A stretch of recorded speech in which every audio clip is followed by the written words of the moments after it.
Hey everyone, welcome to Soleil Film. This is going to be my first ever film review in this channel, and hopefully more to come. So I just rewatched Blade Runner recently, and man, that film still feels like a dream that you can't quite wake up from. And it also feels like an ongoing deja vu.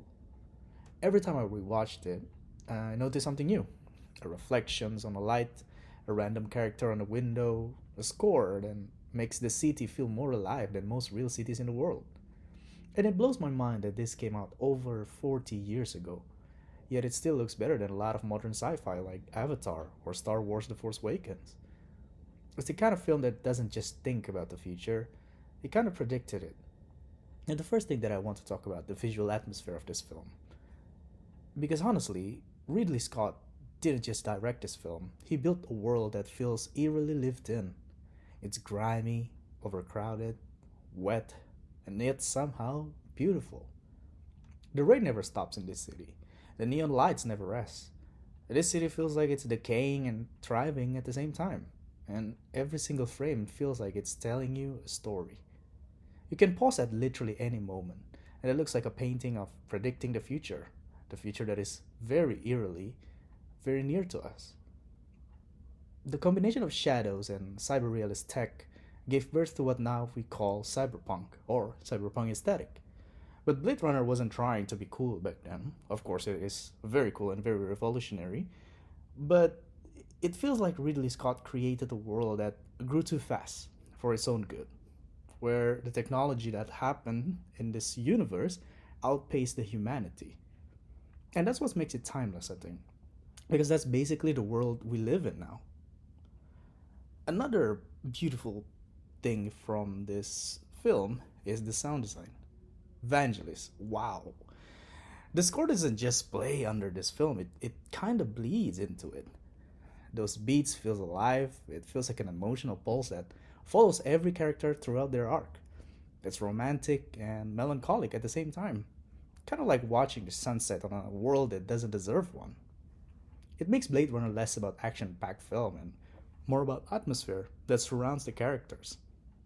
And the duality is exactly what's the story about. Being caught between human and machine, empathy and apathy, life and exploration, and most importantly, existence and perish. The characters in this film is clear cut one of the best written characters in fiction history. At its core, Blade Runner is about humanity, but not in the obvious robot want to be human kind of way. It's about the sadness of realizing that even humans are kind of robotic and how far can feelings develop for a non sentient being. Detective Deckard, who obviously played by Harrison Ford, isn't this brave science fiction hero that this genre used to have. He's tired, detached, and unsure of what's even doing with his life. And the crazy part is start to empathize more with the replicants than with the humans. And then Rutger Hauer's Roy Batty might be one of the best sci-fi characters ever written. In this film, he's violent, yes, of course, but he's also deeply poetic. And that final tears in the rain monologue, it always hits me every time I rewatch this. He's facing his death, and instead of rage or panic, he chose peace. He said he's seen things people wouldn't believe, and that all those moments that will be lost, like tears in the rain. His monologue showed the primal fear about dying, but it's also about the tragedy of being forgotten. That's a real question Blade Runner asks. What makes life meaningful if nobody remembers it? And somehow, that question feels even heavier today, in our world where everything we do lives online forever, but also nowhere at the same time. The legacy of Blade Runner is exceptionally well to be received. I think what keeps Blade Runner so powerful is how much it relates about our present condition. We might not have flying cars right now, but we do have artificial intelligence, synthetic beauty, augmented realities, and basically a constant identity crisis on the internet. The film's future might look exaggerated, of course, but emotionally it feels close. It feels very, very near.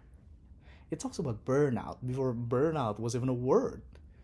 It's about chasing purpose in a world that feels more mundane every year, especially right now in my age where most of my peers are looking for a job just to survive. And that's why I guess I love this film. It doesn't hand you the answers, it just sits there, rain pouring down, asking you quietly, do you dream? Is it even worth fighting for the things that is going to go away at the end? It's hauntingly, in the most human way possible, answering the same questions the film asks. So yeah, Blade Runner isn't really a film that you get ecstatic for. It's one you enjoy really silently. More likely when you're not feeling that great. It lingers around in your head, it kind of seeps into your feelings, it's dark, slow, and yeah, maybe a bit confusing at times, but that's what makes it great. Because sometimes art isn't supposed to explain itself, it's supposed to mirror you. Anyway, that's only my opinion. Let me know what your thoughts below. Do you prefer this one or the Blade Runner 2049 one? And if you've never seen this one, I would very much suggest you give it a try. It's a bit slow paced, but at the end, I think it's going to be amazing, and you won't regret it. I'll see you guys in the next film.